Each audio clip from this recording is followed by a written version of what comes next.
तौहीद की अमानत सीनों में है हमारा,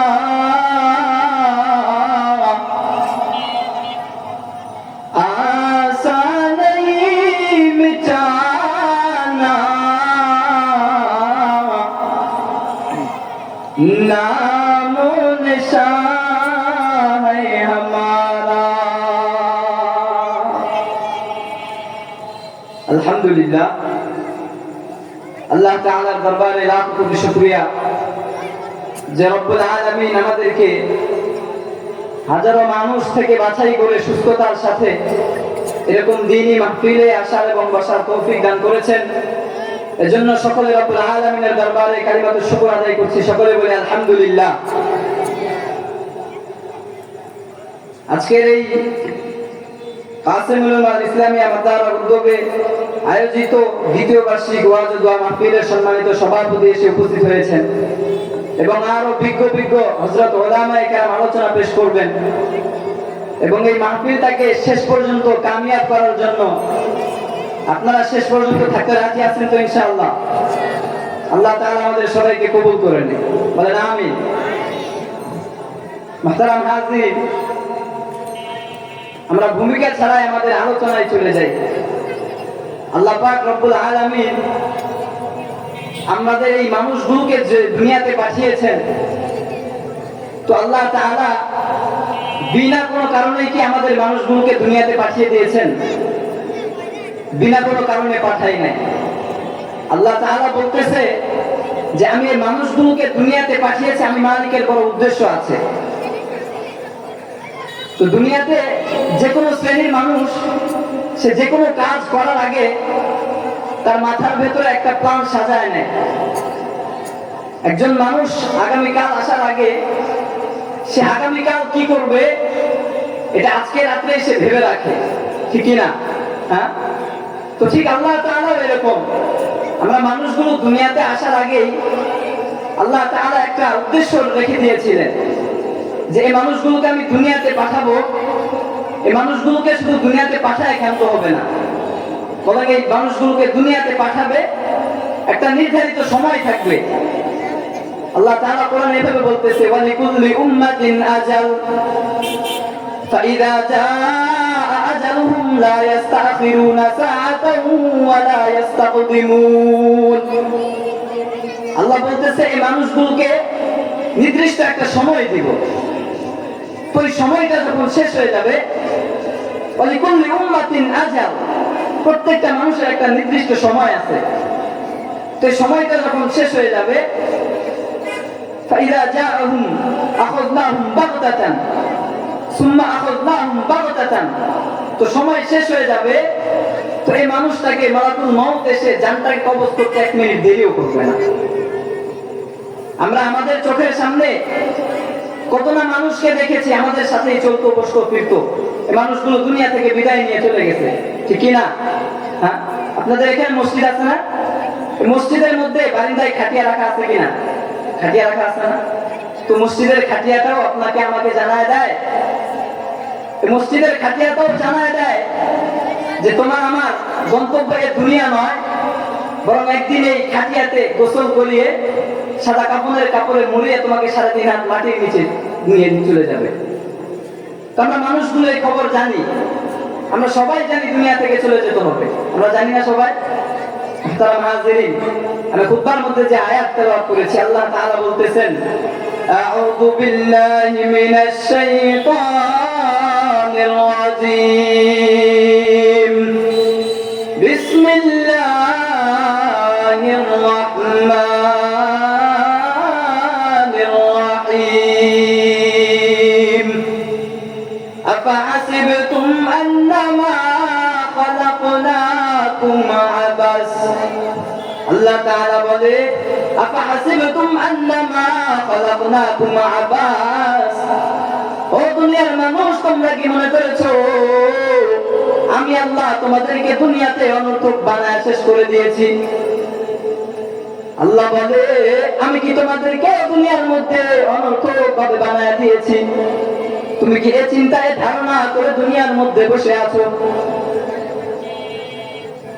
তো আমরা মানুষগুলো আমাদের চলন বলন ফেরন দেখলে বোঝা যায় না আল্লাহ যে বললেন আমি মানুষগুলোকে অনর্থক বানাই নাই।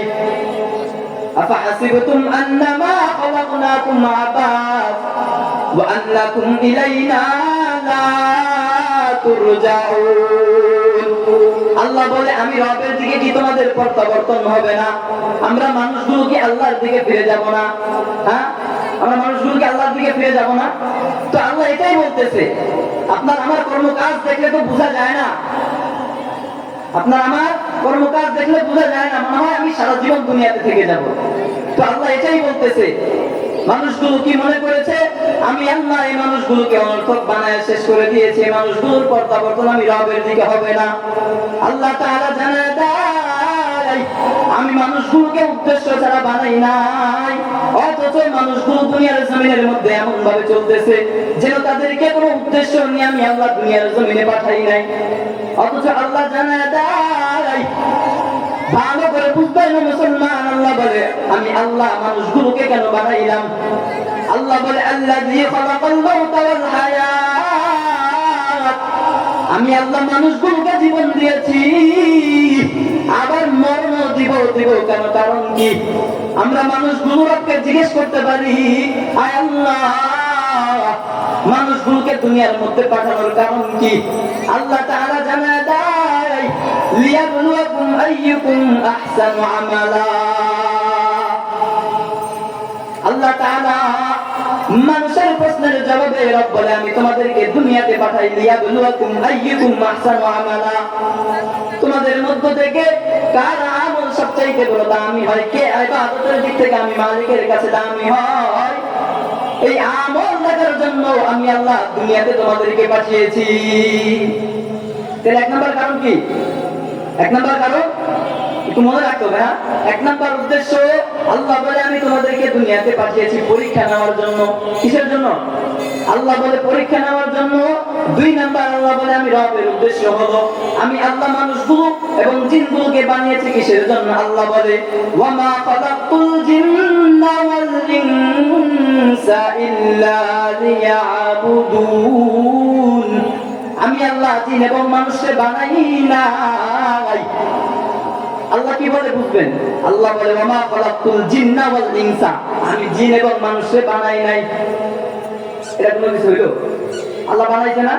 হ্যাঁ, তো আল্লাহ বলে আমি মানুষ এবং জিন জাতিরে বানাই নাই। কি কারণে বানাই নাই? মুফাসসিরিনে কেরাম বলেন আমি আল্লাহ মানুষটাকে কি জন্য বানাই নাই?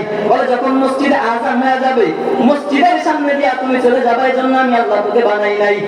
আমি আল্লাহ ইসলামের একটা বাউন্ডারি দিয়ে দিয়েছি যে বাউন্ডারির ভিতরে থাকা লাগবে, হালাল ভাবে চলা লাগবে, হারাম খাওয়া যাবে না।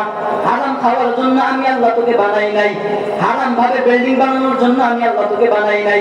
আমি আল্লাহকে ভুলে দিনের পরে দিন চলবি না ফরমান আমি আল্লাহ এই জন্য তোকে বানাই নাই। কথা বুঝতেছেন? হ্যাঁ, আল্লাহ কি জন্য বানাই নাই? মসজিদে আযান হয়ে যাবে, মাদ্রাসা হবে, মাদ্রাসায় আমার ছেলেকে পড়াবো না, মসজিদে আমিও যাব না, আমার ছেলেকেও যাবো না, আমি মানুষকে সৎ কাজের আদেশ করবো না। আল্লাহ এই জন্য বানাইছে?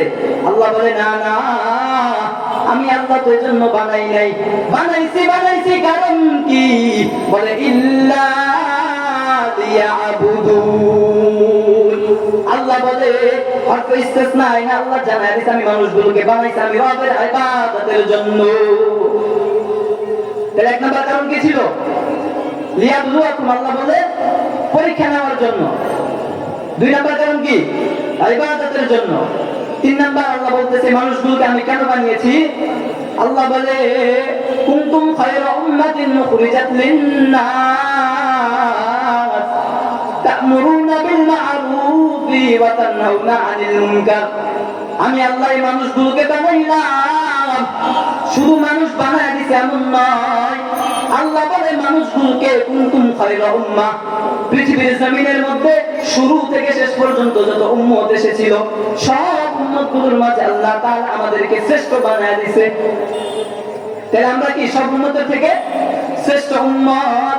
আল্লাহ তাআলা বলে কেন আমি আল্লাহ তোমাদেরকে শ্রেষ্ঠ বানায়া দিলাম বলে তা'মুরুনা বিল মা'রুফ ওয়া তানহাউনা আনিল মুনকার শ্রেষ্ঠ এই কারণে বানাইলাম তুমি মানুষকে সৎ কাজের দিকে আদেশ করবা অসৎ কাজ থেকে তুমি নিষেধ করবা সৎ কাজ যদি কেউ করতে যায় ওই মানুষটাকে তুমি সহযোগিতা করবা টাকা পয়সা জানমাল দিয়ে তুমি সহযোগিতা করবা আর যদি কোনো মানুষ তোমার চোখের সামনে খারাপ কাজ করে তোমাকে শ্রেষ্ঠ মানুষ এজন্য আমি আল্লাহ বানাইছি বলে খারাপ কাজ করতে গেলে বাধা দিবা আর যদি কেউ ভালো কাজ না করে আমি আল্লাহ তোমাকে এজন্য শ্রেষ্ঠ বানাইলাম ওই মানুষটাকে ভালো কাজের দিকে রাখবা এজন্য আমি মুসলমান আমি যখন কোনো ভালো কাজ করি তখন অন্যকে ভালো কাজ করতে বলা লাগবে কি লাগবে না হ্যাঁ এটা এই জন্য আমি শ্রেষ্ঠ আমি মানুষকে ভালো কাজে রাখবো আমি এলাকার মধ্যে মাদ্রাসা দিব মাদ্রাসা দিয়ে মানুষকে মাদ্রাসায় রাখবো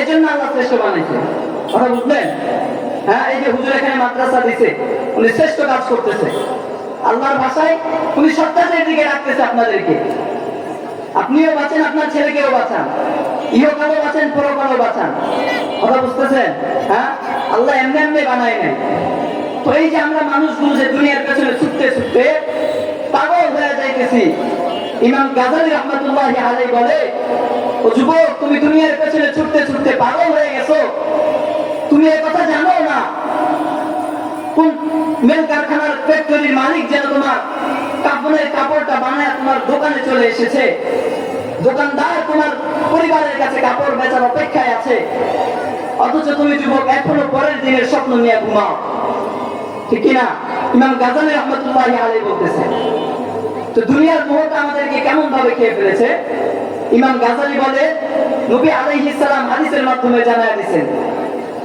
যে আদ-দুনিয়া কুল্লুহা মাতা ওয়া খায়রু মাতা'আদ দুনিয়া আল-মারআতুস সালিহা যে দুনিয়ার সবকিছু দামি দামি সম্পদ আছে এই দামি সম্পদের মধ্যে থেকে সবচাইতে বড় দামি সম্পদ হলো মহিলারা নিজের ছেলে নিজের মেয়েরা তো এই দামি সম্পদগুলোকে আপনি বাবার উপরে কর্তব্য এই দামি মানুষগুলোকে দামি পথে চালানোর জন্য কথা বুঝতেছেন আপনার ছেলে মেয়ে আপনার কাছে বড় দামি কিয়ামতের দিন আল্লাহর নবী বলে যে কিয়ামতের ময়দান যখন কায়েম হয়ে যাবে আল্লাহর নবী বলে যে লা তাজুলু কদামা ইবনে আদম মিন ইনদি রাব্বিহি হাত্তা ইউসআলা আন খামস আল্লাহর নবী বলে কিয়ামতের ময়দান যখন কায়েম হয়ে যাবে কোন বনি আদম এক পা সামনে যাইতে পারবে না হাত্তা ইউসআলা আন খামস যতক্ষণ না 5টা প্রশ্নের উত্তর দিবে কয়টা প্রশ্নের যতক্ষণ না 5টা প্রশ্নের উত্তর দিবে আল্লাহর নবী বলে 1 নাম্বার আল্লাহ তাআলা ওই দিন ওই মানুষটাকে বনি আদমকে জিজ্ঞেস করবে আন উমরিহি ফিমা আফনা আমি আল্লাহ তোমাকে যে জীবন দিয়েছিলাম এই জীবনটা তুমি কোন কাজে ব্যয় করেছো এই জীবনটা আল্লাহ তাআলা দিয়েছেন অন্য কেউ এই কথা বলে আল্লাহ তাআলা দিতে না অনেকে ভাবে আমার বাবা দিতে আমার জীবনটা না না না জীবন দিতে কে আল্লাহ তাআলা জীবন দিয়েছে কিয়ামতের ময়দানে নবী বলেন যখন কিয়ামতের ময়দান কায়েম হয়ে যাবে কিয়ামতের ময়দানটা কেমন হবে বলে লা তাজুলু কদামা ইবনে আদম মিন ইনদি রাব্বিহি হাত্তা ইউসআলা আন খামস এত ভয়ঙ্কর হবে আম্মা জান আয়েশা রাদিয়াল্লাহু তাআলা আনহা থেকে হাদিস বর্ণিত আছে আল্লাহর নবী যখন হাদিস শোনাইতেছিলেন তো তখন বলতেছেন ইয়াউমাল কিয়ামাতি উফাতান গুরলা ও আয়েশা কিয়ামতের ময়দানটা কেমন হবে জানো উফাতান গুরলা কিয়ামতের ময়দান হবে নগ্নবিহীন অবস্থায় শরীরে কোনো পোশাক থাকবে না পায়ে কোনো জুতাও থাকবে না মানুষগুলো উলঙ্গ হয়ে দাঁড়াবে কেমন হয়ে দাঁড়াবে বলে মাথার হাত উপরে সূর্য চলে আসবে আল্লাহর নবীকে তখন আম্মা জান আয়েশা রাদিয়াল্লাহু তাআলা আনহা প্রশ্ন করলেন ও নবী কিয়ামতের ময়দানটা বড় ভয়ঙ্কর হয়ে যাবে ওই কিয়ামতের ময়দানে আমি আয়েশাও কি উলঙ্গ হয়ে দাঁড়াবো আমার গায়ে কি কোনো কাপড় থাকবে না জিজ্ঞেস করতে কে আম্মা জান আয়েশা রাদিয়াল্লাহু তাআলা আনহা নবী বলতেছে ও আয়েশা শুধু তুমি আয়েশা নয় বরং দুনিয়ার শুরু থেকে নিয়ে শেষ পর্যন্ত যত মানুষগুলো দুনিয়াতে এসেছিল সব মানুষগুলো কিয়ামতের দিন উলঙ্গ হয়ে দাঁড়াবে এবার আপনি একটু বোঝেন তো দুনিয়ার মধ্যে মানুষগুলো প্রতিযোগিতায় লেগে যায় কে কার থেকে দামি কাপড় কিনতে পারে, ঠিক না? কে কার থেকে যত ভালো মানের পোশাক পরতে পারে। ভালো মানের পোশাক পরা সুন্নাত, তবে আপনি যদি এটাকে মানুষ দেখানোর জন্য পড়েন তো রিয়া হয়ে যাবে। আল্লাহ নবী বলতেছে যে কিয়ামতের ময়দানে তো মানুষগুলো সব উলঙ্গ হয়ে দাঁড়াবে। তো আমাদের আয়েশা যখন প্রশ্ন করলেন, ইয়া রাসূলুল্লাহ, মানুষ কি আমার লজ্জার স্থানগুলো দেখে ফেলবে না? তো আল্লাহ নবী জবাব দিয়েছিলেন, আয়েশা, কিয়ামতের ময়দানটা কেমন ভয়ঙ্কর হবে, বলে কিয়ামতের ময়দানের সময়টা কেমন হবে, মানুষগুলো যে এক নজরে আমার মালিকের দিকে তাকাবে, এই এক নজর তাকানোর মধ্যে ইলা মিকদারিনা 50 আলফ সানা। নবী জানা তাই কিয়ামতের ময়দানে ওই আমরা মানুষগুলো যে আল্লাহর দিকে এক নজরে তাকাবো, ডানে বামে সামনে পিছে কে আছে দেখার কোনো সুযোগ হবে না। দেখার সুযোগ আছে? দেখার কোনো সুযোগ হবে না। আল্লাহর নবী বলে ইলা মিকদারিনা 50 আলফ সানা। ওই মানুষের এক নজর এক পলক ফালানোর মাঝে 50,000 বছর কেটে যাবে, মানুষ টেরও পাবে না।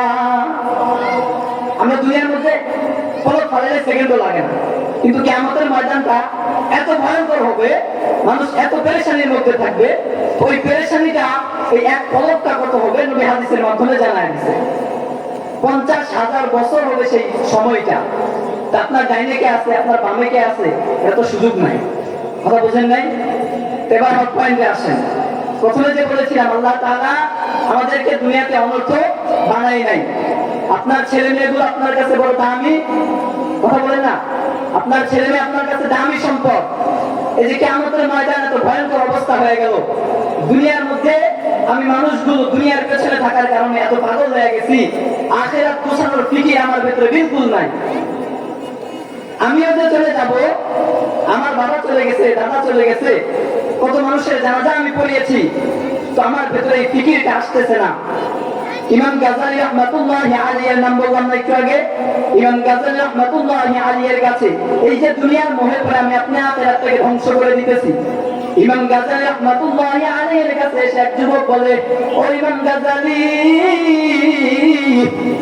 আমি স্বপ্নে দেখেছি। ইমাম গাজ্জালী ছিলেন স্বপ্নের ব্যাখ্যাকারক। কে ছিলেন? মানুষ স্বপ্ন দেখলে ওনার কাছে যেতেন, উনি স্বপ্নের তাবির করে দিতেন, ব্যাখ্যা দিয়ে দিতেন যে কে কি স্বপ্ন দেখেছে, এই স্বপ্নের ব্যাখ্যা কি হতে পারে। তো এরকম ভাবে একদিন এক যুবক ইমাম গাজ্জালী রাহমাতুল্লাহি আলাইহির কাছে গেছে, গিয়া বলে, ও ইমাম গাজ্জালী, আমি গতকাল রাত্রেবেলা স্বপ্নে দেখেছি আমার পেছনে এক ভয়ঙ্কর বাঘ আমাকে দৌড়ায়। আমাকে যখন ভয়ঙ্কর বাঘ দৌড়ানো শুরু করে, আমি তখন দৌড়াতে দৌড়াতে অনেক দূরে যাওয়ার পর একটা গর্ত দেখতে পাই, আমি ওই গর্তের ভেতরে নেমে যাই। ওই ইমাম গাজ্জালী, আমি যখন গর্তের ভেতরে নেমে যাই, গর্তের ভেতরে রশি পাওয়ার পর আমি ওই রশিটাকে ধরে উপরের বাঘ থেকে বাঁচার জন্য চেষ্টা করি। কথা বুঝতেছেন? হ্যাঁ, ইমাম গাজ্জালীকে যুবক বলতেছে, আমি স্বপ্নে দেখলাম একটা বাঘ আমাকে ধাওয়া করতেছে। ওই বাঘ যখন ধাওয়া করলো, আমি দৌড়াতে দৌড়াতে সামনে গিয়ে একটা কূপ দেখতে পেলাম, কূপের মধ্যে গেলাম, ওখানে দেখি একটা রশি রাখা আছে। কি রাখা আছে? কি রাখা আছে? রশি রাখা আছে। ইমাম গাজ্জালীকে যুবক বলে, ও ইমাম গাজ্জালী, আমি যখন রশিটা পেলাম তখন স্বস্তিতে হয়ে গেলাম, উপরের বাঘ আমাকে খেতে পারবে না। কিন্তু হঠাৎ করে যখন আমি একটু নিচের দিকে নজর দিলাম, নিচের দিকে তাকাতে কি বিশাল বড় অজগর সাপ করে আছে। ওই ইমাম গাজ্জালী, শুধু তাই না, একটু পরে যখন আমি ডান দিকে তাকাই, দেখি একটা মৌমাছির চাক, কত সুন্দর করে মৌমাছি মধু দিয়ে রেখেছে। ওই ইমাম গাজ্জালী, আমি উপরে বাঘের কথাও ভুলে গেলাম, নিচে যে সাপ আছে এই সাপের কথাও ভুলে গেলাম। কিসের কারণে? মধুর কারণে। আপনারা বুঝলেন? মধু পাওয়ার কারণে মানুষ উপরে বাঘের কথাও ভুলে গেছে, মধু পাওয়ার কারণে মানুষ নিচের কথাও ভুলে গেছে। মধু পাওয়ার কারণে ইমাম গাজ্জালীকে যুবক বলতেছে, ও ইমাম গাজ্জালী, আমি উপরের মধ্যে দেখেছি একটা সাদা ইঁদুর, একটা কালো ইঁদুর আস্তে আস্তে যখন রশিটা কাটতেছে, আমি যখন দেখলাম আমার টনক নড়ে গেছে, আমার বিবেক নাড়া দিয়েছে। আমি তখন ইমাম গাজ্জালী, আমি তখন হঠাৎ করে ঘুম থেকে ভেঙে হঠাৎ করে লাফ দিয়ে উঠলাম, রশিটা কেটে দিল, আমার মধু খাওয়া শেষ হয়ে গেল। মধু তো খাওয়া শেষ হলো না, উপরে বাঘের ভয় নিচে সাপের ভয়। ওই ইমাম গাজালি স্বপ্নের তাবির আমাকে দেন। ইমাম গাজালি কতক্ষণ নিশ্চুপ হয়ে আছে। ইমাম গাজালি বুঝে ফেলছে এই স্বপ্নের তাবির সাদা মাটা হবে না, এই স্বপ্নের তাবির এমন কোন তাবির নয়। ইমাম গাজালি যুবককে বলতেছে, ভালো করে বুঝেন তাবিরটা কেমন, তাবিরটা ভালো করে বুঝেন। ইমাম গাজালি বলতেছে, ও যুবক, যেই বাঘ তোমাকে তোমার পেছনে ধাওয়া করেছিল ওই বাঘ অন্য কোনো বাঘ নয়, ওই বাঘ আল্লাহর পক্ষ থেকে মালাকুল ফেরেশতা। ওই বাঘ আল্লাহর পক্ষ থেকে নির্ধারিত মালাকুল ফেরেশতা। ওই মালাকুল মউত ফেরেশতা তোমাকে মৃত্যু পর্যন্ত তোমার পেছনে দৌড়াতেই থাকবে। এই বাঘের কোনদিন থামা শেষ হবে না। এরপরে যুবক, তুমি যখন ওই গর্তের মাঝে গিয়া যেই রশিটাকে পেলা, রশিটাকে পাওয়ার পর তুমি একটা মধুর চাক কইয়া, মধুর চাক দেখার পরে উপরে বাঘের কথাও ভুলে গেছো। এরপরে যখন তোমার নিচে একটা সাপ দেখেছো, সাপের কথাটাও ভুলে গেছো। ও যুবক, ও পর্দারের মা, ও বৃদ্ধ বাবাজিরা, ভালো করে শুনবে ইমাম গাজালি কি ব্যাখ্যা দেয়। ইমাম গাজালি বলে, ও যুবক, তুমি যখন ওই সাপের কথাও ভুলে গেলা, বাঘের কথাও ভুলে গেছো, তুমি ওই রশিটা পাওয়ার কারণে, ইমাম গাজালি বলে রশিটা হলো তোমার হায়াতের জিন্দেগি। আমি আপনি 60 বছর 70 বছর হায়াতের জিন্দেগি পাওয়ার কারণে ওই মালাকুল মউত ফেরেশতার কথা ভুলে গেছি কিনা? ভুলে যাই নাই? ভুলে গেছি মিয়া। মালাকুল মউত ফেরেশতার কথা আমার মনে নাই। আমি 60 বছর হায়াত পাওয়ার কারণে, ওই যুবকের রশি পাওয়ার কারণে, আমি দুনিয়া নামক ওই মধুর চাঁদ পাওয়ার কারণে আমি বাঘের কথা ভুলে গেছি, আমি মালাকুল মউতের কথা ভুলে গেছি। ওই নিচে সাপ, ওই সাপ হলো 3.5 হাত কবরের সাপ, আমি ওই নিচে কবরের সাপটাকে ভুলে গেছি। কিসের কারণে বললাম? মধুর চাঁদ পাওয়ার কারণে। এই দুনিয়া নামক মধুর চাঁদ, দুনিয়া নামক মধুর চাঁদ যখন আমার সামনে আসলো, দুনিয়াটা আমাকে বড় ধোঁকা দিয়ে দিল। ধোঁকা দিল কিনা? দুনিয়ার এই মধুর চাকের কারণে আপনি তো বাঘের কথাও ভুলে গেছেন, আপনি নিচে সাপ থাকার কথা, সাপের কথাও ভুলে গেলেন।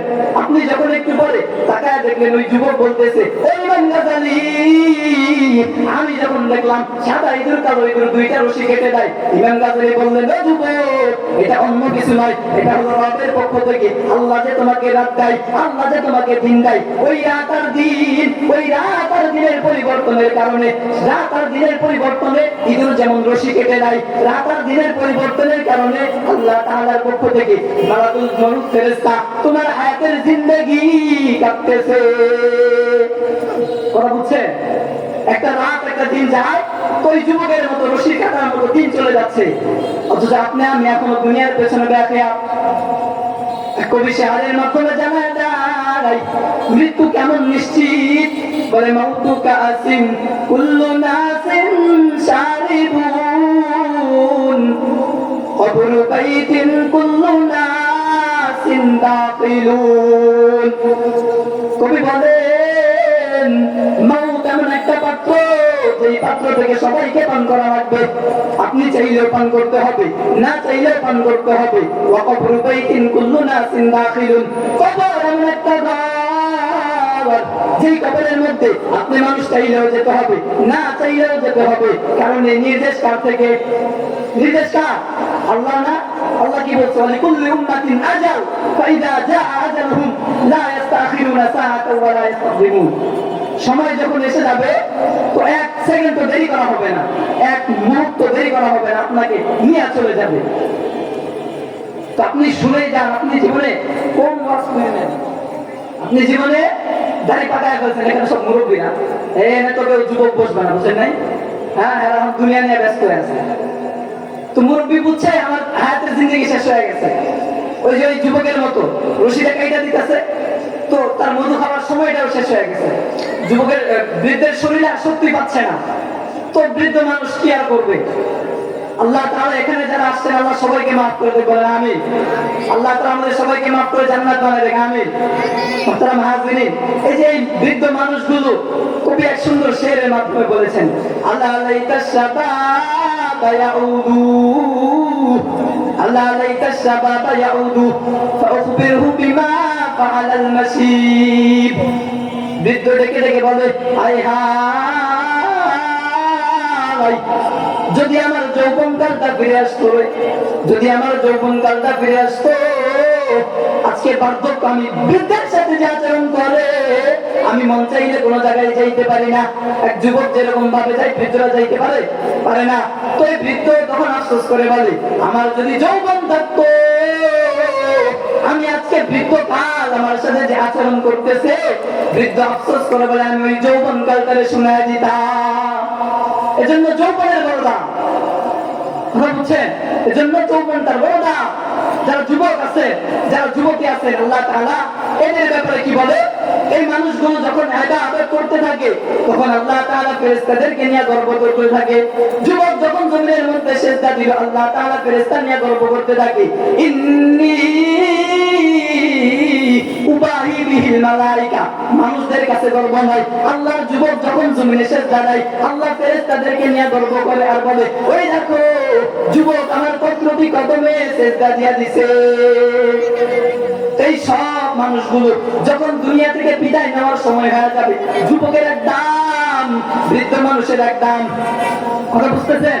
যুবকের এক দাম, বৃদ্ধ মানুষের এক দাম। যুবককে কিয়ামতের ময়দানে প্রশ্ন করা হবে, এই বৃদ্ধকে প্রশ্ন করা হবে।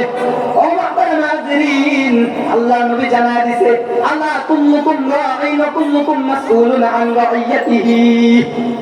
প্রত্যেকটা মানুষ জিম্মাদার, প্রত্যেকটা মানুষ বড় জিম্মাদার। এই মানুষগুলোকে তার জিম্মা সম্পর্কে প্রশ্ন করা হবে। কথা বুঝতেছেন? জিম্মাদার মানে বোঝেন? দায়িত্ববান একজন মানুষ। আল্লাহ নবী বলে, ওয়ার রাজুলু ফি আহলি বাইতি রাঈন।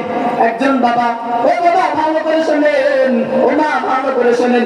আল্লাহ নবী বলে, ওয়ার রাজুলু ফি আহলি বাইতি রাঈন ওয়া মাসউলাতুন আন রাইয়াতিহা। একজন বাবা তার ঘরের জিম্মাদার। ঘরের মধ্যে যে মানুষগুলো আছে সবার জবাব তার কাছে দেওয়া লাগবে। ঘরের মধ্যে যে মানুষগুলো আছে কার কাছে জবাব দিতে হবে? সব জবাবগুলো আল্লাহর কাছে দেওয়া লাগবে। আল্লাহর নবী বলে, ওয়াল মারআতু ফি আহলি বাইতি রাইয়াতুন ওয়া মাসউলাতুন আন রাইয়াতিহা। ঘরের মধ্যে যে মহিলা আছে ওই মহিলাকেও কিয়ামতের দিন জবাব দিতে হবে। আপনি বাবা, আপনি আপনার আখিরাত গোছানো নিয়ে পাগল হয়ে গেছেন। মুহতারাম হাজিরিন, আল্লাহর নবী বলে, এই দুনিয়ার মধ্যে জ্ঞানী হলো ওই ব্যক্তি, জ্ঞানী আল-কাইয়িস মান দানা নাফসাহু ওয়া আমিলা লিমা বা'দাল মাউত। কথাটা ভালো করে বুঝবেন। আল্লাহর নবী বলে, আল-কাইয়িস মান দানা নাফসাহু ওয়া আমিলা লিমা বা'দাল মাউত। দুনিয়ার মধ্যে জ্ঞানী হলো ওই ব্যক্তি যে ইহকালের জন্য কিছু করে না, সে পরকালের জন্য নিজেকে প্রস্তুতি নাই। বল আজিজ মান আতবা নাফসাহু হাওয়া হাওয়া তামান্না আলাল্লাহ। আর আল্লাহর নবী জানায় দেয়, দুনিয়ার মধ্যে নির্বোধ পাগল হলো ওই ব্যক্তি যে নিজের খাহেশাত অনুযায়ী নিজের মন চাই জিন্দেগি চলে, মন যা চাই তাই করে। আল্লাহর নবী জানায় দিলেন, ওর মতো পাগল আর বেকুব আমি আল্লাহর জমিনের মধ্যে নাই। তাইলে মন চাই জিন্দেগি চলা যাবে বলেন? হ্যাঁ, মন চাই জিন্দেগি চলা যাবে না। আল্লাহ তাআলা বলে, কুনতুম খায়রা উম্মাহ। যে কথা খুতবার মধ্যে বলতেছিলাম, আমরা কয় কারণে শ্রেষ্ঠ? কথা বলেন কয় কারণে? 3 কারণে। এক নাম্বার আল্লাহ বলেন যে এক নাম্বার উদ্দেশ্য হলো আমার লিয়াবলুয়াকুম আইয়ুকুম আহসানু আমালা। 2 নাম্বার ওমা খালাকতুল জিন্না ওয়াল ইনসা ইল্লা লিয়াবুদুন। 3 নাম্বার হচ্ছে কুনতুম খায়রা উম্মাহ উখরিজাত লিন-নাস। তোমরাই শ্রেষ্ঠ মানুষ, তোমরাই দামি মানুষ, তোমাদের থেকে দামি মানুষ আর আমি আল্লাহ বানাই নাই। দুনিয়া সৃষ্টি হওয়া থেকে কিয়ামত হওয়া পর্যন্ত এই জমিনের মধ্যে যারাই আসবে উম্মতে মুহাম্মাদী ব্যতীত দুনিয়ার মধ্যে আমি কাউকে শ্রেষ্ঠ বানাই নাই। তো এই যে শ্রেষ্ঠ বানালো, এই যে শ্রেষ্ঠ বানানোর কারণে, এই কারণগুলো কি? আমি যদি আমার ছেলেকে দুনিয়ার ভেতরে আমি যদি জেনারেল শিক্ষায় শিক্ষিত করি, আল্লাহ নবী জানায় দিলেন, এই দুনিয়ার মধ্যে মানুষ নিজের প্রবৃত্তির অনুসরণ করলো, মানে নিজেকে গাধা প্রমাণিত করলো। অথচ দুনিয়ার মধ্যে আসার পর যে মানুষ বুঝতে পারলো আমার দুনিয়া থেকে চলে যাওয়া লাগবে, আল্লাহ তাআলা কিছু সময় নিয়ে পাঠিয়েছে, আমি আল্লাহকে চিনা লাগবে। যে আল্লাহ পাঠাইলো ওই আল্লাহকে চিনা দরকার আছে না নাই? কথা বলে, যে আল্লাহ আমাকে দুনিয়াতে পাঠাইছে আল্লাহকে চিনা লাগবে না?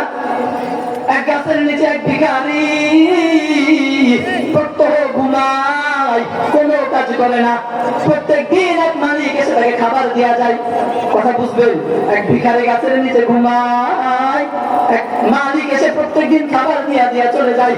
ওই পাগল যখন ঘুম থেকে উঠে তার পাশে যখন খাবার পায়, খাবারটা দেখে প্রত্যেকদিন আশ্চর্য হয়ে যায়, বলে আমি তো এমন কোনো কারো কাজ করি না যে আমাকে খাবার দিবে। আবার একদিন ওই মালিককে বুঝতেছে কে আমাকে খাবার দেয়, আমি তো প্রত্যেক দিন বেকার হয়ে ঘুমাই, আমাকে কে খাবার দেওয়া যায়? ও মুসলমান, ওই গাছের নিচে থাকা পাগলটার মালিকের পরিচয় জানতে মনে চাই, ওই গাছের নিচে থাকা পাগলটারও জানতে মনে চাই। দিনের পরে দিন আমি কাজ না করার পরেও কে আমাকে খাবার দেয়, অথচ আপনি আমি সুস্থ থাকার পরেও দিনের পরে দিন যে আল্লাহ আমাকে খাবার দেয়, যে আল্লাহ আমাকে সুস্থ রাখে, যে আল্লাহ আমাকে এত এত নিয়ামত দিয়ে বাঁচায় রাখে, আমি মুসলমানের ওই আল্লাহকে চিনার কোনো প্রয়োজন মনে করি না। ঠিকই না? আল্লাহকে চিনার প্রয়োজন মনে করতে গেলে, হ্যাঁ, আল্লাহকে চেনা যাবে কি করে? বলে আল্লাহকে চেনা যাবে কোরআন সুন্নাহ অনুযায়ী, আল্লাহকে চেনা যাবে। আপনি যদি আপনার ছেলেকে মাদ্রাসায় দেন তো আপনার ছেলে আল্লাহ চিনবে। ও মুসলমান, জেনারেল ইলম দিয়ে আল্লাহ পাওয়া যায় না, ডক্টরেটের ইলম দিয়ে আল্লাহ পাওয়া যায় না, ইঞ্জিনিয়ারের ইলম দিয়ে আল্লাহ পাওয়া যায় না। আল্লাহ যদি পেতে হয় এরকম কাসেম উলুম মাদ্রাসা লাগবে, এরকম কাসেম উলুম কওমি মাদ্রাসাগুলো লাগবে, যেই মাদ্রাসাগুলোতে রবের পরিচয় শেখানো হয়, আল্লাহকে আল্লাহর পরিচয় শেখানো হয়। আপনি সুস্থ মানুষ, আপনি বাবা আপনার ছেলেকে ইঞ্জিনিয়ার পড়ান না করি না, ডক্টর বানান না করি না, ডক্টরও লাগবে, ইঞ্জিনিয়ারও লাগবে, তবে আপনি মুসলমান বলি আমার দাবি হলো আপনি আল্লাহকে চিনতে চান কি চান না? চান না? তো আল্লাহকে চিনতে হলে ডক্টরেটের ইলম দেওয়া হয় না, আল্লাহকে চিনতে হলে ইঞ্জিনিয়ারের ইলম দেওয়া হয় না, আল্লাহকে চিনতে হলে এই মাদ্রাসার কোরআন হাদিসের ইলম লাগে। তাইলে ছেলে মেয়েকে কোরআন হাদিসের ইলম শেখানো লাগবে কি লাগবে না? হ্যাঁ, আরে গাছের নিচের এই পাগলের জানতে মনে চায় যে প্রত্যেক দিন আমাকে খাবার কে দেয়? ওই মানুষ তো পাগল ছিল, আপনি আমি তো পাগল না, আপনি আমি সুস্থ মানুষ। দিনের পরে দিন এই যে রাত হয়ে গেল, সকাল ছিল, দুপুর হলো, বিকেল হলো, সন্ধ্যা হলো, এই যে পরিবর্তনটা কে আনতেছে? আল্লাহ আনতেছে না? আপনাকে যে সুস্থ রাখছে এটা কে রাখছে? আল্লাহই তো রাখছে। তো এই যে সুস্থ অসুস্থতা কে দেয়? আল্লাহ দেয় না? তো আল্লাহর পরিচয়টা কি জানতে মনে চায় কি চায় না? হ্যাঁ, তো এই পরিচয়টা কোথায় জানবেন? স্কুল কলেজে পাওয়া যাবে? বলেন। আপনি বাবা মা যদি শ্রেষ্ঠ হইতে চান, আর আপনি বাবা মা যদি আপনি সহ আপনার ছেলেকে আল্লাহ চিনাইতে চান, তো কলেজ ভার্সিটি স্কুল দিয়ে আল্লাহ চিনানো যায় না। আল্লাহ চিনানোর একটাই পন্থা, আল্লাহ চিনানোর একটাই মাধ্যম, সেটা হলো এই কওমি মাদ্রাসাগুলো। কথা বুঝাইতে পারছি? আল্লাহকে চিনা লাগবে কি লাগবে না? বলেন, চেনা দরকার আছে না? তো আল্লাহ চিনবো কিভাবে? এই মাদ্রাসাগুলোতে আল্লাহ চেনানো হয়, এই মাদ্রাসাগুলোতে মানুষের মতো মানুষ বানানো হয়, এই মাদ্রাসাগুলোতে কুনতুম খায়রা উম্মাহ বানানো হয়, যে কারণে আমি মানুষ শ্রেষ্ঠ। এই শ্রেষ্ঠ কিভাবে হব? এই ইলমগুলো এই মাদ্রাসা থেকে দেওয়া হয়। কথা বুঝলেন? হ্যাঁ, আল্লাহ তাআলা এই মাদ্রাসাগুলো থেকে বড় বড় দিনের দায়ী বের করে, যে মানুষগুলো শ্রেষ্ঠ হওয়ার কারণে আপনাদের কাছে এসে দিনের কথাগুলো বলে। এই কারণে আমরা খায়রা উম্মাহ। কথা বুঝলেন? আল্লাহ তাআলা যে নবীর মাধ্যমে জানায় দিলেন প্রত্যেকটা মানুষ জিম্মাদার হবে, সবাইকে জিজ্ঞেস করা হবে। আলা কুল্লুকুম রাঈন ওয়া কুল্লুকুম মাসউলুন আন রাঈয়াতিহি। তো এই যে বাবা আপনিও জিম্মাদার, আপনি আপনার ছেলে আছে, মেয়ে আছে, স্ত্রী আছে, তাদেরকে কোন পথে চালিয়েছেন কিয়ামতের দিন আল্লাহর কাছে জবাব দেওয়া লাগবে। কথা বুঝলেন? আপনার ছেলেকে ডক্টর, ইঞ্জিনিয়ার না কি বানিয়েছেন, তো জবাব আপনাকে দিতে হবে। আপনি হাফেজে কোরআন বানাইছেন নাকি আলেম বানাইছেন না কি বানিয়েছেন, এটার জবাব কিয়ামতের দিন দিতে হবে। লা তাজুলু কদাম ইবনে আদম, বনি আদম এক পা সামনে যেতে পারবে না 5টা প্রশ্নের জবাব দেওয়া ছাড়া। তো এর মধ্যে আপনার পরিবারের জবাবটাও দেওয়া লাগবে। এজন্য নিজের পরিবারটাকে ইসলাম অনুযায়ী, কোরআন সুন্নাহ অনুযায়ী চালানোর দরকার আছে কিনা? হ্যাঁ, আল্লাহ তাআলা আমাদেরকে কোরআন বুঝে, দ্বীন বুঝে নিজের ছেলে মেয়েগুলোকে কোরআন সুন্নাহ অনুযায়ী চালানোর তৌফিক দান করুন। মুহতারাম হাজিরিন, নবী আলাইহিস সালাম এই যে মানুষগুলোকে জানায় দিলেন যে দুনিয়ার মধ্যে নির্মূল হলো ওই মানুষ যে মানুষ দুনিয়ার পেছনে থেকে আখিরাতটাকে ধ্বংস করে দিয়েছে। সে আখিরাতটাকে চিনে নাই, সে দুনিয়া দুনিয়া করতে করতে আখিরাতটাকে ধ্বংস করে দিয়েছে। মুহতারাম হাজিরিন, এই যে আপনি আমি দুনিয়াকে ভালোবাসতেছি, নবী হাদিসের মাধ্যমে জানায় দিয়েছে যে দুনিয়াকে ভালোবাসলে আখিরাতে আমার প্রতিদানটা কি হবে, আখিরাতে আমার প্রতিদান কি হবে। আল্লাহ নবী বলতেছে এই যে আমরা দুনিয়াকে এই মধু পাওয়ার কারণে আখিরাতটাকে ভুলে গেছি। তো আল্লাহ নবী বলতেছে কিয়ামতের ময়দান যখন কায়েম হয়ে যাবে, সব মানুষগুলো যখন পাগল থাকবে, সব মানুষগুলো যখন আফসোস করতে থাকবে, তো আল্লাহ তাআলার পক্ষ থেকে একজন মানুষকে আমাদের সামনে আবির্ভূত করবে। তাকে আবির্ভূত করবে, এমন একজন মানুষকে আবির্ভূত করবে যে মানুষটা বড় কুৎসিত থাকবে, যে মানুষটা বড় ভয়ঙ্কর থাকবে, যে মহিলাটার চোখগুলো নীল থাকবে। ওই মহিলাকে দেখে আমরা মানুষ বড় পাগল হয়ে যাবো। কথা বুঝতেছেন? কিয়ামতের ময়দানে কি হবে? কিয়ামতের ময়দানে একটা নির্চক্ষু বিশিষ্ট ভয়ঙ্কর এক মহিলাকে আমাদের সামনে আত্মপ্রকাশ করা হবে। এবার বোঝেন তো, এমনিই তো কিয়ামতের ময়দান বড় ভয়ঙ্করের দিন। আবার যখন এরকম এক ভয়ঙ্কর আকৃতির মানুষ আমাদের সামনে আনা হবে, তো আপনি আমি যখন এই মানুষটার পরিচয় জানবো না, তখন আল্লাহ তাআলা ফেরেশতার মাধ্যমে তার পরিচয়টা আমাদেরকে জানায় দেয়। কিয়ামতের ময়দানে যখন আপনি আমি চিনবো না, তখন আল্লাহ ফেরেশতার মাধ্যমে পরিচয়টা জানায় দেয়। কিভাবে জানায় দেয়? আল্লাহ তাআলা নবীর মাধ্যমে বলেছেন। নবীর মাধ্যমে জানাই দিলেন যে কিয়ামতের ময়দানে মানুষগুলো যখন এই মানুষটাকে দেখে ভয় পেয়ে যাবে, তো মানুষ আফসোস করে বলবে, ওদার মালিক, এমনি কিয়ামতের ময়দান বড় ভয়ঙ্কর অবস্থা, নাফসি নাফসি করতে করতে জীবন শেষ। দুনিয়াতে আমার জীবন আমি ধ্বংস করে দিয়েছি, আমি মানুষ জানি। দুনিয়াতে আমি আপনার হুকুম মতো চলে যাই, তাও আমি জানি। আজকে আমার আমল নামা কোন হতে হবে আমি তাও জানি না। এই ভয়ঙ্কর অবস্থার মধ্যে এই বৃদ্ধরূপী মহিলা কে? এই মহিলা এই মহিলাটার পরিচয় একটু জানায় দেন। আল্লাহ তাআলা তখন ফেরেশতাকে বলবে, ও ফেরেশতা, এই বৃদ্ধারূপী মহিলার পরিচয়টা জানায় দাও। মানুষগুলো আখিরাতের কারণে, এই দিনের মধুর কারণে দুনিয়ার মোহে পড়ে আখিরাতটাকে ধ্বংস করে দিল। আল্লাহ তাআলা ফেরেশতাকে বলবে, ও ফেরেশতা, ওই বৃদ্ধারূপী মহিলাটার পরিচয় জানায় দাও। ফেরেশতা তখন বলবে, ও নাফরমান, এটা অবশ্যই বৃদ্ধারূপী মহিলা, এটা অবশ্যই দুনিয়া, যে দুনিয়ার মোহে পড়ে আখিরাতটাকে ধ্বংস করে দিছো। এটা অবশ্যই দুনিয়া, যে দুনিয়ার মোহে পড়ে আল্লাহকে ভুলে গেছো। এটা অবশ্যই দুনিয়া, যে দুনিয়ার মোহে পড়ে দ্বীনি আলিমের কথা ভুলে গেছো, যে দুনিয়ার মোহে পড়ে মাদ্রাসার কথা ভুলে গেছো, যে দুনিয়ার মোহে পড়ে আমি আল্লাহর বাউন্ডারি হালাল হারাম ভুলে গেছো, যে দুনিয়ার মোহে পড়ে আখিরাতটাকে ভুলে গেছো, যে দুনিয়ার মোহে পড়ে আমি আল্লাহকে স্বয়ং পরিচয় পাওয়া থেকেই ভুলে গেছো। এটা হলো নাফরমানতর সেই দুনিয়া। তাহলে আপনি আমি দুনিয়াকে ভালোবাসলাম, দুনিয়ার পরিচয়টা কি হলো? বলে দুনিয়া, মানুষ দুনিয়াতে থাকলে দুনিয়াটাকে মধু মনে হয়। কি মনে হয়? দুনিয়াতে থাকলে মধু মনে হয়। অথচ আপনি আমি যখন মারা যাব, মারা যাওয়ার পরে কিয়ামতের দিন এ দুনিয়া মধু নামক দুনিয়াকে যখন উপস্থিত করা হবে, আমি মানুষগুলো ভয় পেয়ে যাবো।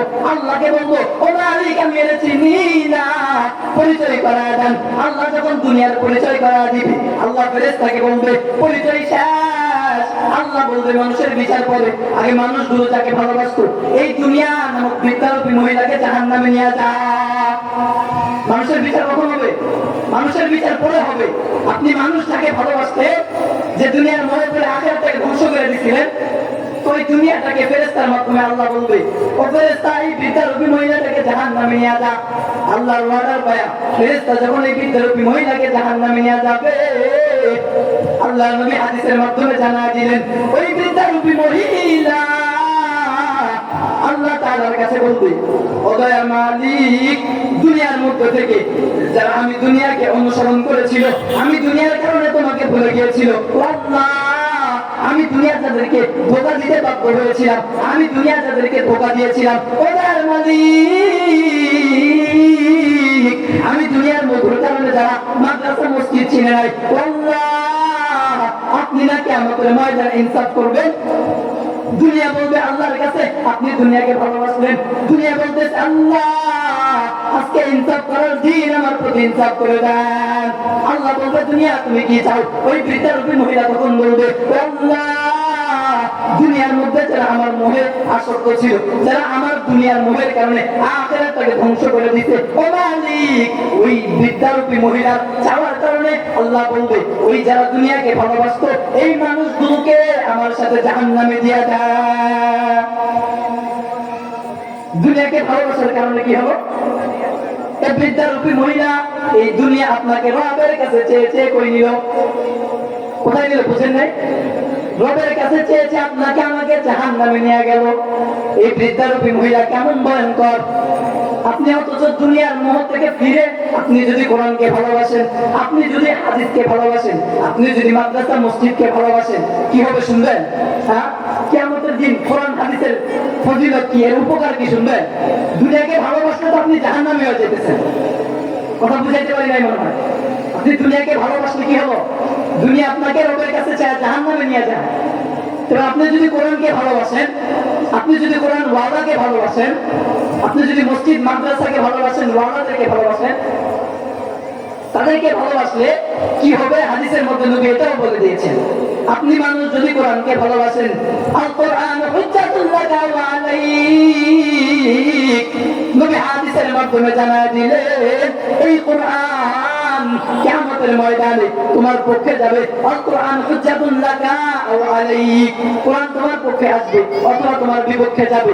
কিসের কারণে? বলে কোরআনকে যদি তুমি ভালোবাসো, কোরআন তোমার পক্ষে আসবে। কোরআন ওয়ালাকে যদি ভালোবাসো, কোরআন তোমাকে জান্নাতে নিয়ে যাবে। কোরআন ওয়ালাদেরকে ভালোবাসলে জান্নাত, কোরআনকে ভালোবাসলে জান্নাত, কোরআনের তালিম যেখানে হয় সেখানে ভালোবাসলে জান্নাত। দুনিয়াকে যদি ভালোবাসি, দুনিয়া জাহান্নাম। দুনিয়ার মোহকে যদি ভালোবাসি, দুনিয়ার মোহ জাহান্নাম। আখিরাতকে যদি ভালোবাসি, দুনিয়াকে ত্যাগ করে দেই, তাহলে জান্নাত। এবার বুঝতে হবে, আমি যদি কোরআনকে ভালোবাসি, কোরআন ওয়ালাদেরকে ভালোবাসি, কোরআন কেমনে আল্লাহর কাছ থেকে জান্নাতে নিয়ে যাবে? আপনার আমার যখন এই কোরআন কিয়ামতের ময়দানে উপস্থিত হয়ে যাবে, ভয়ঙ্কর অবস্থা কায়েম হয়ে যাবে। ওই দুনিয়া যেমন আল্লাহর কাছে চেয়ে চেয়ে জাহান্নামে নিয়ে গেছে, ঠিক এমনই ভাবে কিয়ামতের ময়দানে যখন আপনি কোরআন ওয়ালা হওয়ার কারণে, কোরআনকে ভালোবাসার কারণে, কোরআন পড়ার কারণে কিয়ামতের ময়দানে যখন আপনার আমলনামা বাম হাতে দেওয়া হয়ে গেছে, আপনি কোরআন ওয়ালা ছিলেন, আপনি কোরআন পড়তে, এখন কথা হলো হুজুর আমি তো কোরআনই পড়তে পারি না, এরকম মানুষ আছে না? হ্যাঁ, হুজুর আমি তো কোরআনই পড়তে পারি না, তো আমার কি হবে কিয়ামতের দিন? কিয়ামতের দিন কোরআনটা তখন কি আমার পক্ষে সুপারিশ করবে? জানতে ইচ্ছা করে কিনা? হ্যাঁ, অনেক মানুষ আছে না কোরআন পড়তে পারে না। আমি না পারি, আপনি পারেন, কিছু মানুষ পারে, অনেক মানুষই তো পারে না। সেই মানুষগুলো জানতে মনে চায় না, তা আমি তো কোরআনই পড়তে পারি না, তা আমারও কি কিয়ামতের দিন বাঁচার সুযোগ আছে? হ্যাঁ, যে মানুষটা কোরআন পড়তে পারে না কিন্তু কোরআনকে ভালোবাসে, নবী বলতেছে ওই মানুষের কিয়ামতের দিন কোরআন সুপারিশ করার সুযোগ আছে। সুবহানাল্লাহ বলবেন না? যে মানুষ কোরআন পড়তে জানে না, কোরআনকে ভালোবাসে, আল্লাহ নবী বলতেছে ওই মানুষটাও জান্নাত যাবে, ওই মানুষটাকে কোরআন সুপারিশ করবে। আপনি কোরআন পড়তে পারেন না, হতাশ হওয়ার কিছু নাই। আমরা কেমন একটা ধর্ম পেয়েছি যে ধর্মের মধ্যে আমাকে শুধু সহজ করে দিয়েছেন, আর দিন ইউসরুন ওয়ালা উসরাতি, দিন ইসলাম বড় সহজ, এর মধ্যে কোনো কঠিন করা হয় না। আপনি কিভাবে সহজে জান্নাতে যাবেন, কিভাবে কোরআনকে ভালোবাসলেও জান্নাতে যাবেন? আপনি পড়তে পারেন না, কোরআনের দিকে তাকায় আছেন, তাও তো সুবহানাল্লাহ বলবেন না? কোরআন পড়তে পারেন না, কোরআন দিকে তাকায় আছেন, তারপরে আল্লাহ সওয়াব দেয়া নেয়। আর আপনি যদি পড়তে পারেন তাহলে তো কামের মোকাম্মাল হয়ে গেল, তাহলে আপনার দাম আল্লাহর কাছে আরো বেশি হয়ে গেল। তো যে মানুষগুলো কোরআন পড়তে পারে না, ওই মানুষগুলোকেও কি কিয়ামতের দিন ওই যে দুনিয়াকে ভালোবাসার কারণে যেমন দুনিয়া জাহান্নামে নিয়ে গেল, মৃত্যু তো আমাদের হয়েই যাবে, মৃত্যু তো হয়েই যাবে।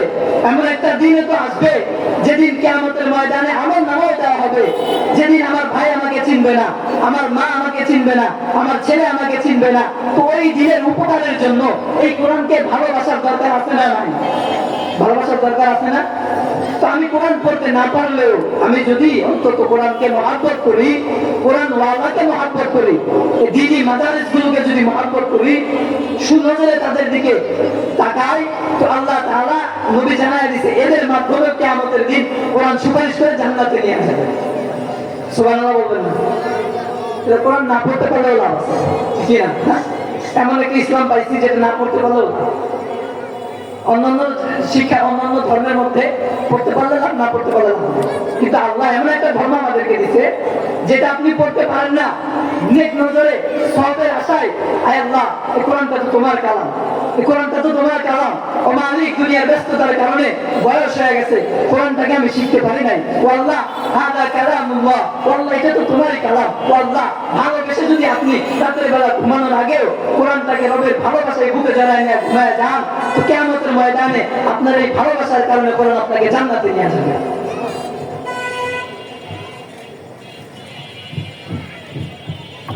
এজন্য কোরআনকে ভালোবাসতে রাজি আছেন কিনা? কোরআনকে ভালোবাসা লাগবে কিনা? আল্লাহ তাআলা ওই যে আমাদের আওলাদের রাসূল ছিলেন আসাদ মাদানী রাহমাতুল্লাহি আলাইহি, উনি বাংলাদেশে এসেছিলেন, আমাদেরকে একটা ঘটনা শুনিয়েছিলেন যে কোরআন পড়তে পারে না, কোরআন পড়তে পারে না ওই ব্যক্তি আল্লাহর কাছে আল্লাহর ওলি হয়ে গেছে। কোরআন পড়তে পারে না, আফসোসের কিছু নাই। কোরআনকে মহব্বত করেন, ভালোবাসে, আল্লাহ আপনাকে তাহামি বানায় দিবে। তো আল্লাহর করি আসাদ মাদানী রাহমাতুল্লাহি আলাইহি বলতেছিলেন, ওই ইন্ডিয়ার মধ্যে এক মানুষ এরকম ভাবে প্রত্যেক দিন আপনার আমার মতো মূর্খ মানুষ কোরআন পড়তে জানতো না। ওই মানুষ দিনের ব্যস্ততাকে উপেক্ষা করে সারাদিন পরে যখন বাড়িতে ফিরত, দিনের ব্যস্ততাকে শেষ করে রাতের বেলা যখন যেত, কোরআন পড়তে জানে না, কিন্তু আলেমের কাছে শুনেছে যদি কোরআনকে ভালোবাসে ওই কোরআন তাকে দামি বানায় দেয়। এজন্য বাজার থেকে কোরআন কিনে রাতের বেলা যখন ঘুমাইতে যায়, রাতের বেলা কোরআনটাকে নিয়ে বলে, আয় আল্লাহ ये तेरी कालम है, तेरी कालम है, ये सच है, ये भी सच है, ये तेरी कालम है, ये भी सच है, वो भी सच है। হিন্দুস্তানের লোক ছিলেন, সে প্রত্যেক দিন কোরআন পড়তে পারতো না, কিন্তু কোরআনটাকে নিয়ে আল্লাহকে বলে, আয় মালিক, দুনিয়ার ব্যস্ততার কারণে কোরআন শিখতে পারি না আল্লাহ, অথচ আমি জানি আমার ধর্মের মধ্যে এমন একটা কালাম আছে যেটা কালামুল্লাহ, যে কালাম তুমি নাজিল করেছো, আয় আল্লাহ ये तेरी कालम है, ये तेरी कालम है, ये तेरी कालम है, ये भी सच है, वो भी सच है। ये কথা বলতে না তিনি চোখের পানি ফলাইতে, চোখের পানি ফলানোর কারণে কোরআনের পৃষ্ঠার লাইনে লাইনে দাগ হয়ে গেছে।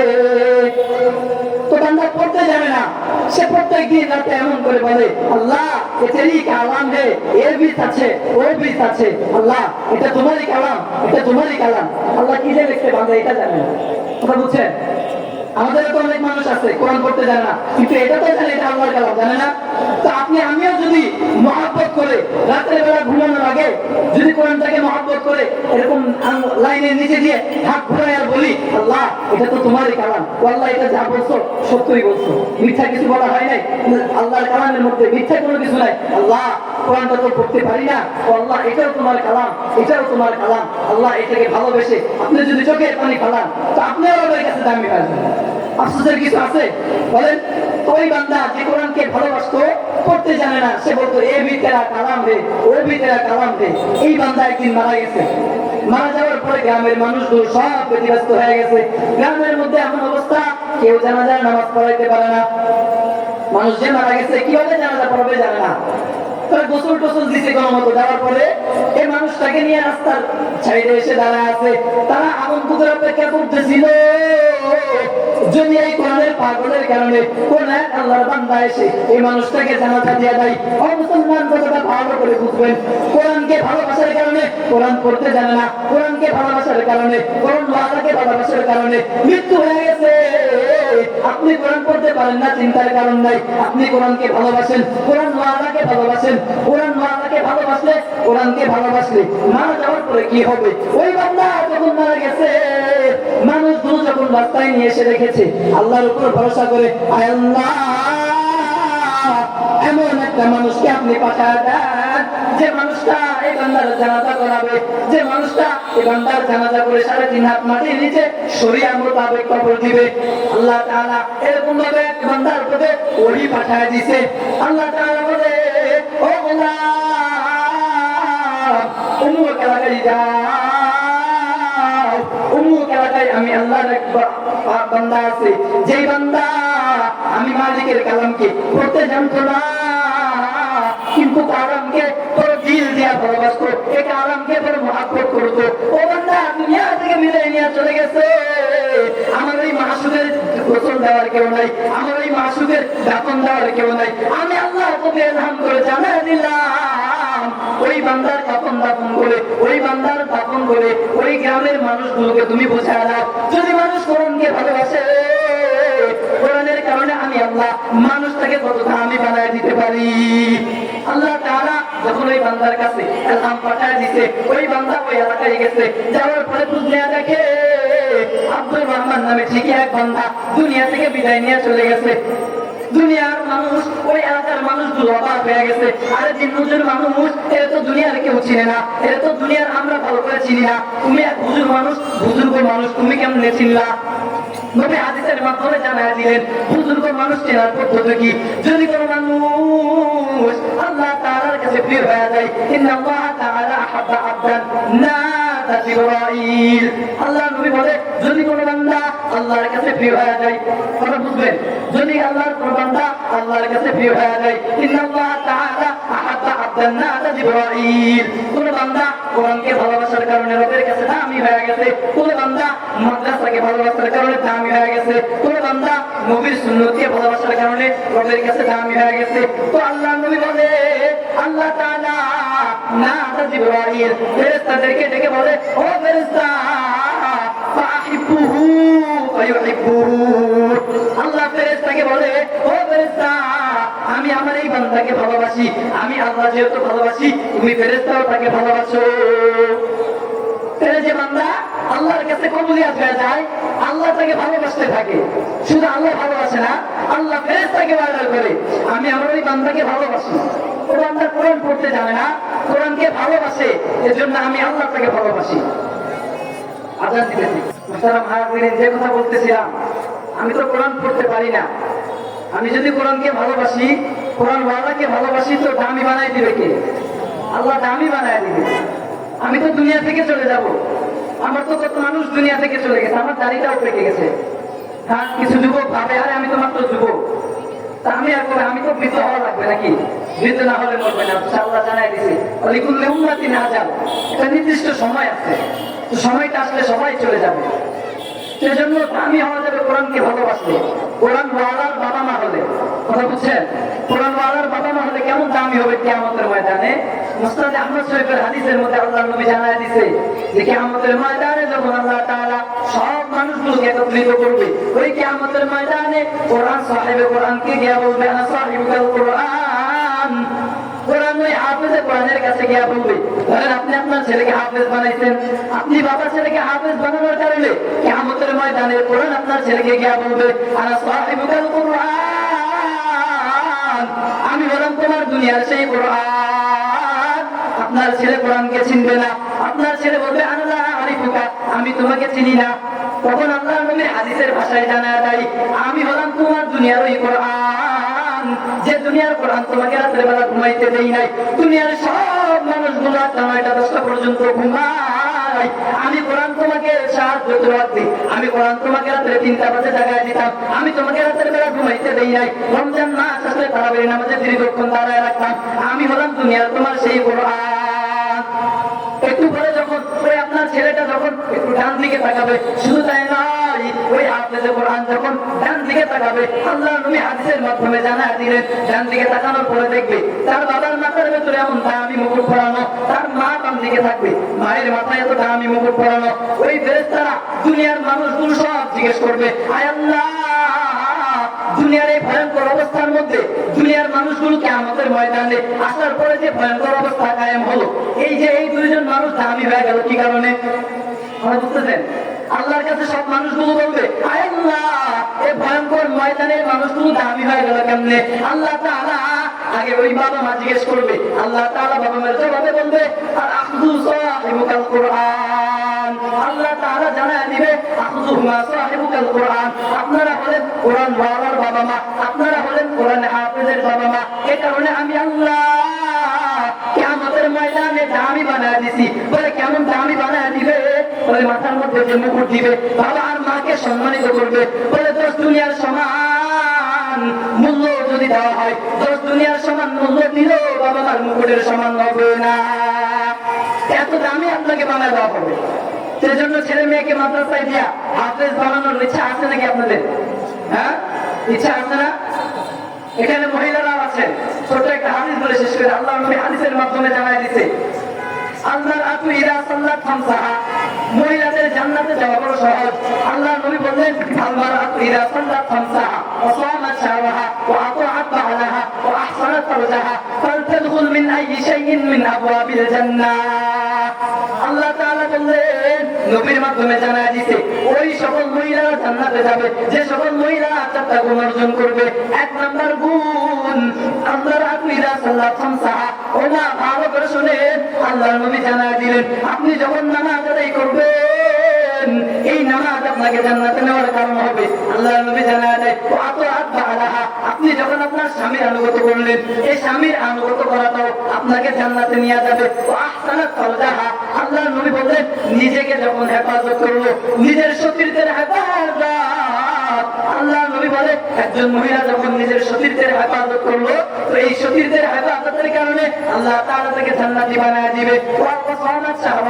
এবং রমজান মাস যখন আসে, এই মহিলা যখন রমজান মাসে রোজা রাখবে, তো এই রমজান মাসের রোজা থাকবে এই মহিলাকে জান্নাতে নিয়ে যাবে। তাহলে মহিলার 5টা গুণ যদি থাকে, এই মহিলাও জান্নাতি হয়ে যাবে।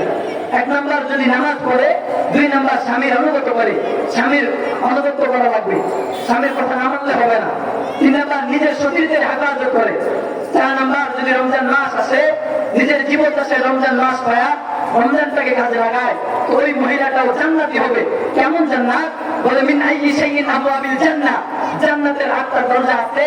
ও মা, আল্লাহ নবী জানায় দিয়েছে, আপনি যদি 4টা কাজ করেন, তো জান্নাতের 8টা দরজা দিয়ে আপনাকে ঢোকার ইচ্ছা স্বাধীনতা দিয়ে দেওয়া হবে। আপনি যেইটা দিয়ে মন চাই সেই জান্নাতের দরজা দিয়ে আপনি জান্নাতে চলে যাবেন। তো আল্লাহ তাআলা আমাদের মা বোনদেরকে সহ আমরা এখানে যতক্ষণ আলোচনা শুনলাম, আল্লাহ তাআলা আমাদেরকে আলোচনাগুলো শুনে বাস্তব জীবনে আমল করার তৌফিক দান করুন, কোরআনকে ভালোবাসার তৌফিক দান করুন। কোরআনের যে আলোচনা হলো, কোরআনকে ভালোবেসে আল্লাহ আমাদেরকে জীবনটা কাটানোর তৌফিক দান করুন। وآخر دعوانا أن الحمد لله رب العالمين. السلام عليكم ورحمة الله تعالى وبركاته.